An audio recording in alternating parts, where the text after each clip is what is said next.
Hello, I'm Richard and I'm currently in the Dunstable Food Bank warehouse, hence my attire because it's somewhat cold. There's no heating provided, but however, let's carry on.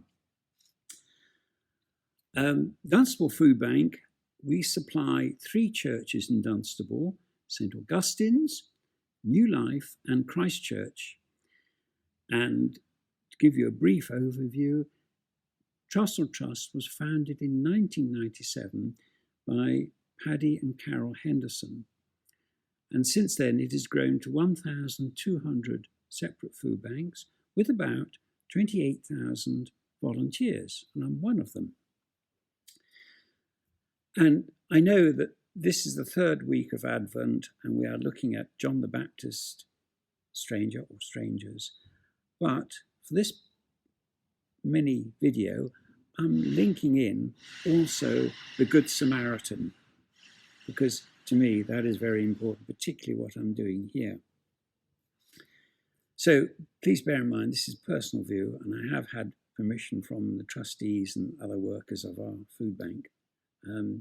So we'll have a look and see what we're doing. First of all, I'm going to take you around a quick view of what the food bank is like, tell you what we do, and then give you some good news, because there is good news, although it may seem strange for 2020.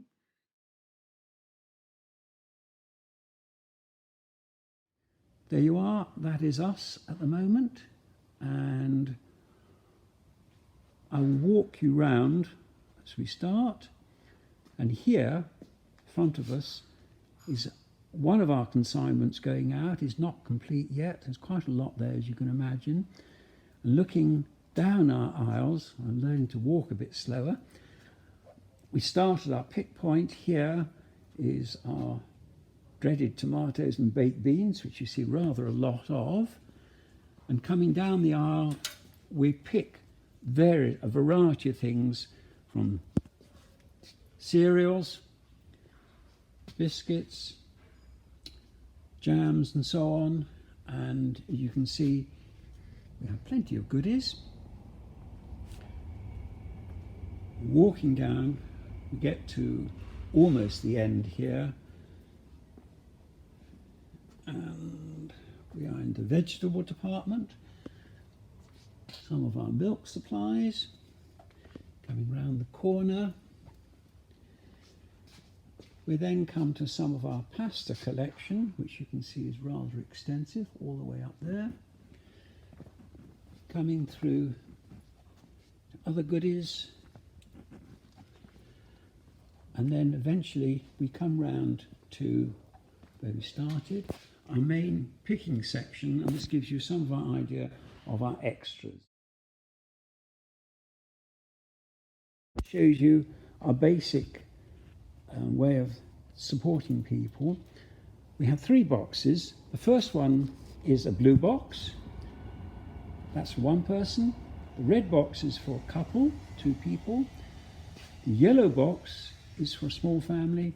And finally, the green box is for a large family. Basically, we're looking at supplying meals for about 3 days.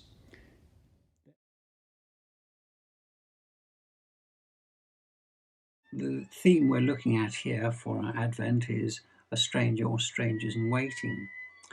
And it struck me actually that chimes very much with Luke 10 verses 25 to 37, as we all know, the Good Samaritan. And in many ways, it's a bit like that when you're working, and particularly if you've helped and served in our 3 distribution points, our 3 churches, because you're coming across people you never met before, you never know.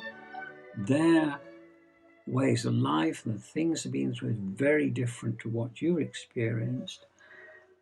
And the shared joy of receiving, even just talking to someone and sort of getting to know them and so on and their circumstances, that's an amazing lift to their actual morale, everything else. So that has been enormous, and that really does give a real sign of hope. And yes, this year has been very strange. It's been topsy-turvy for all sorts of people. But there is hope. And coming back to our Good Samaritan, I have two wonderful tales. One was a Lady X who was a carer, and you appreciate they have very low pay. She lost her job for a variety of reasons. And one of our churches were very supportive, and purely because there was someone there she could talk to, made her feel welcome, made her feel suddenly, I'm a real person. And she has come back into the community and is back on her feet. The other tale is wonderful. And this was gentleman X, very low, very depressed. He'd lost his job and, he was awful. And eventually, this is one of the other churches, again, purely because someone was there to support and talk and do come back and this and that. And the good news is he joined that church, he's baptized, he brought his family into the church, he's got a new job, back on his feet, and wow, the difference is fantastic. So there are good tidings. We are also in God's hands, and never forget, his timing and his plans are his own.